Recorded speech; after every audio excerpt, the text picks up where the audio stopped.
મુક્તાનંદ સ્વામીની વાતો છે હો.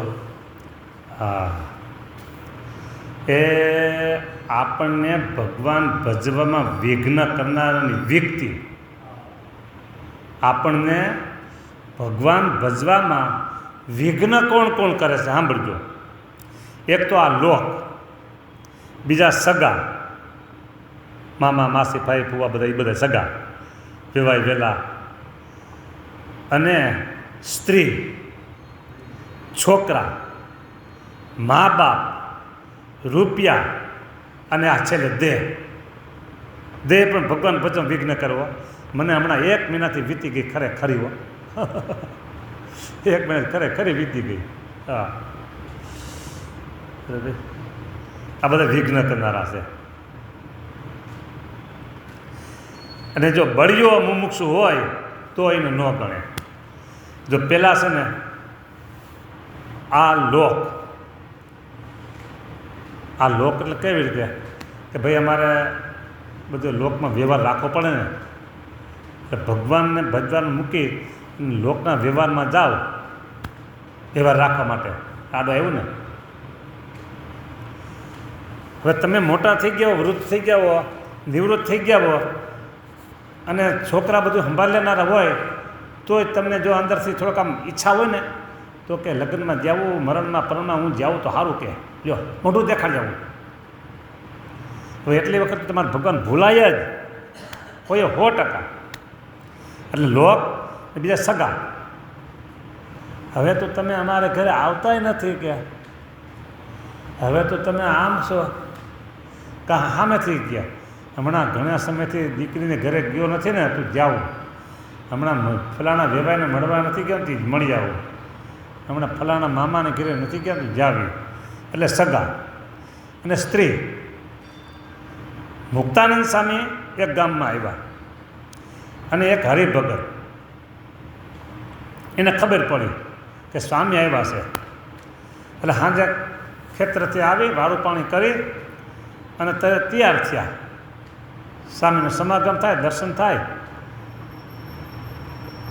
એ જે ઘરમાંથી આમ હાલતા થાય ન થાય ને ત્યાં ઓલી હાથમાં લાકડી જેવું કંઈ લઈને આડી ઊભી રહી. ક્યાં જવું શકીએ? એ કે મુક્તાનંદ સ્વામી આવ્યા છે ને તે દર્શન થાય ને કથા વાર્તા. બેસી જાતો ક્યાં ન કે એક નાખું છું ક્યાં.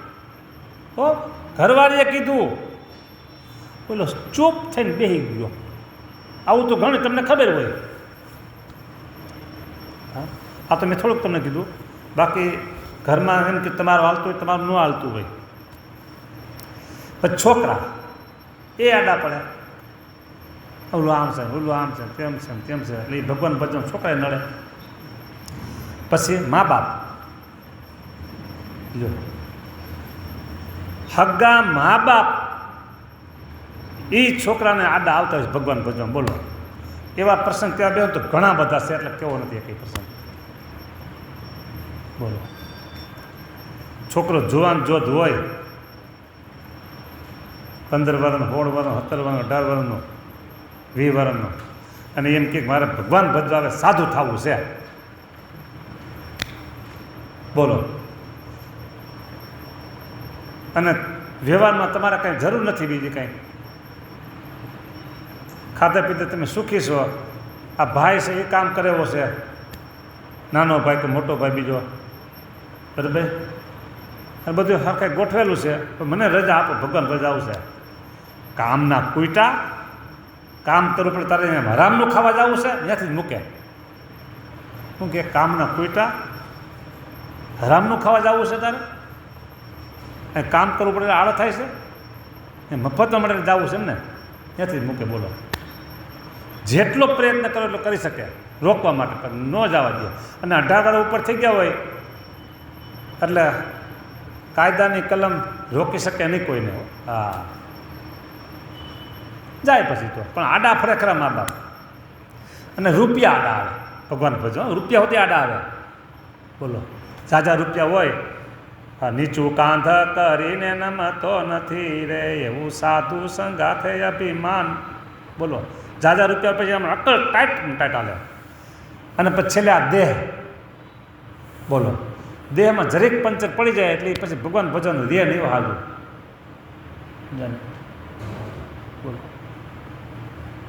જરીક તાવ આવી જાય, જરીક શરદી થઈ જાય, જરીક માથું દુખે, બોલો પછી કેવું થાય?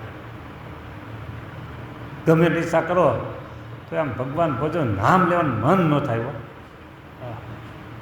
એટલે આ બધા ભગવાન ભજનમાં આડા આવે એવા છે. હા, અને જો બળીઓ હોય ને જોરદાર બળવાન, તો એ મુમુક્ષુ હોય ને એ આ બધા દુઃખને કોઈને ગળે નહીં હોય. એ તમારે કરવું એમ કરો, હું તો આ હાઈલો મંદિરે.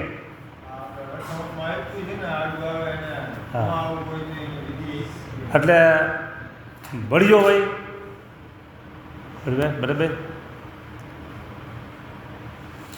તો પછી કોઈનું કહ્યું સાંભળે નહીં, કોઈનું સાંભળે નહીં. તમારે કરવું એમ કરજો, મારે રસ્તે હું, તમારા રસ્તે તમે.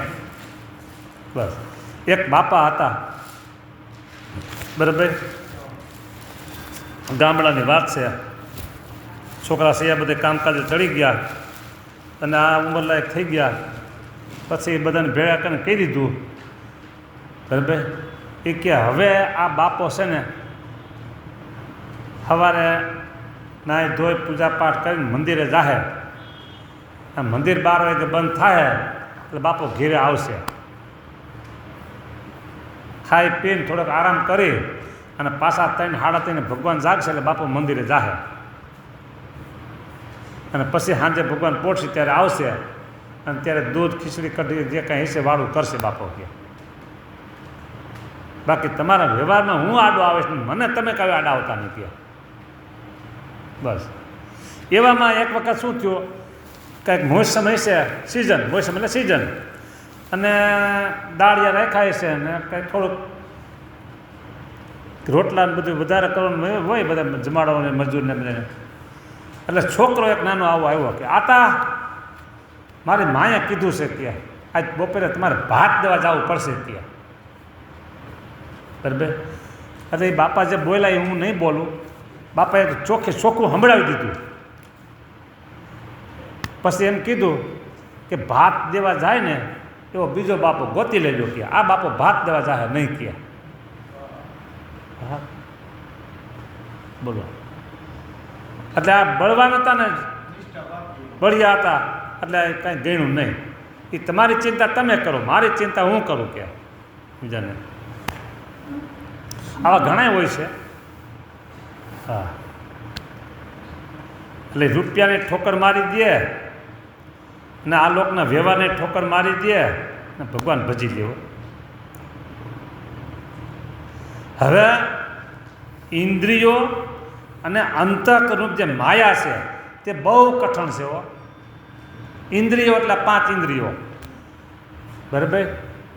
5માં છે ને 2-3 તો એવી ખતરનાક છે ને, આપણે ન જોવું હોય તો ધરાર આંખ જોરાવી દે, ન સાંભળવું હોય ધરાર કાન સંભળાવી દે, અને ન ખાવું પીવું હોય તો ધરાર જીભડી આપણે ખવડાવી પીરાવી દે. એવો રસ્તો ગોતે ને બીજાને. એમાં 3 તો વધારે ખતરનાક છે. એક નાક અને ચાબડી, એ 2 ગરીબડા છે. આ 3 ખતરનાક છે.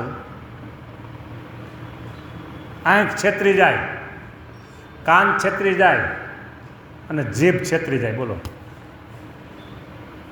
એટલે આ 3 ભગવાન ભજન પર આડા આવે એવા. એમાં તમે તો હજી બધા ઉતરી ગયા છો પાર, એટલે તમને વાંધો નથી.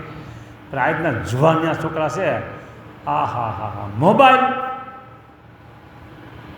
બોલો એટલો ખતરનાક છે મોબાઈલ. બોલો. આપણે કેમ કહીએ કે ભાઈ પાણી ગાળીને પીવાય, દૂધ ગાળીને પીવાય, ઘી અને તેલ એ પણ ગાળીને વપરાય બરાબર. એમ મોબાઈલ છે ને એને 2 ગયણા બાંધવા પડે પછી ગાળી વપરાય ને. મોબાઈલને ગાળવો પડવો છે ને જ ગાળશો કપડાથી. પાણીને તો કપડું આડું રાખે એટલે ગળાઈ જાય, દૂધને ગળાઈ જાય કપડું આડું રાખવું એટલે. દૂધ ગાળવામાં પાણી ગાળવાનું પ્લાસ્ટિકના ગયણા આવે ને એ વાપરે, એ ન વપરાય. કોટનનું કાપડ જ જોઈએ, કોટન જ જોઈએ પાછું પાણી ગાળવા દૂધ ગાળવા. એટલે પ્લાસ્ટિકને ગયણા ન હાલે. એટલે હવે આ મોબાઈલને કોટનથી ગાળવો પડે, 2 કપડાં જાડા લેવા પડે. વિવેકથી તમે મોબાઈલ વાપરો તો વાંધો નહીં, અને તમારા વ્યવહારમાં જરૂર પડતો એટલો વાપરો. જરીક આ જોઈ લો શું છે, જરીક આ જોઈ લો શું છે, એમ કરો ને કેટલો સમય વહી જાય અને આપણું ખોપરું ભરાઈ જાય. બીજું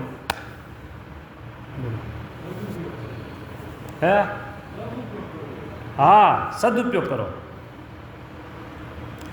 એટલે ઇન્દ્રિયો અંતઃકરણ જે માયા તે પણ ભગવાન ભજવામાં બહુ વિઘ્ન કરનાર છે ને, કઠણ છે, અને અનંત બાતે કરીને ફેર પડાવી નાખે. માટે તેને ન માનીને તેનો નિષેધ કરીને આત્મનિષ્ઠ બનવું. કેવું બનવું? આત્મનિષ્ઠ. એક આત્મનિષ્ઠ કહેવાય અને એક દેહનિષ્ઠ કહેવાય. તો તમે આત્મનિષ્ઠ છો કે દેહનિષ્ઠ છો? કયો ખબર હોય તો કયો, નકર કાંઈ નહીં.